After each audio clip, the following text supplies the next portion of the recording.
Consignment फौरन deliver करवाओ और बाकी सारे ऑर्डर्स होल्ड पे रख दो। बट सर, जो कह रहा हूँ वो करो। मैं जानता हूँ क्लाइंट ज्यादा डिमांड करेंगे, मगर भी ऑर्डर्स होल्ड पे रखो। लेकिन सर आपने कहा था कि बेफिक्र होकर प्रोडक्शन स्टार्ट करें। तुम्हें सब कुछ बताना जरूरी नहीं समझता, जो कह रहा हूँ वो करो। मम्मा, आपको याद है मैं कितना खुश थी जब राहिम ने हमना के लिए मुझसे बात की थी।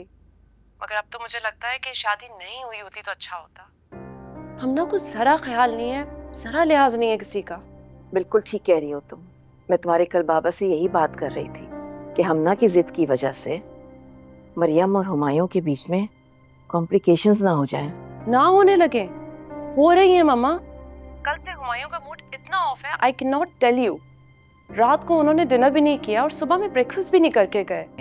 और ऊपर से मुझे ये सुनने को मिलता है कि तुम्हारी बहन ने ये कर दिया, तुम्हारी बहन ने वो कर दिया। आप लोग तो उसे रुखसत करके सुकून में आ गए और मैं बीच में फंस गई हूँ। मुझे तो कुछ समझ में नहीं आ रहा है कि मैं क्या कहूँ। सुनो, तुम राहिम से बात क्यों नहीं करती?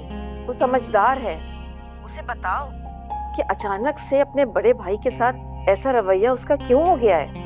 मम्मा, राहिम से बात करने का क्या फायदा है? राहिम भी वही कहेगा जो हमना कहती है।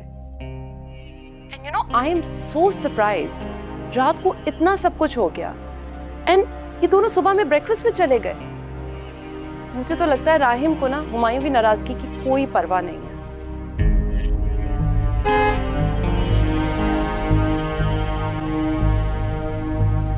मम्मा, आई थिंक वो दोनों आ गए, तो मैं आपसे बाद में बात करती हूँ।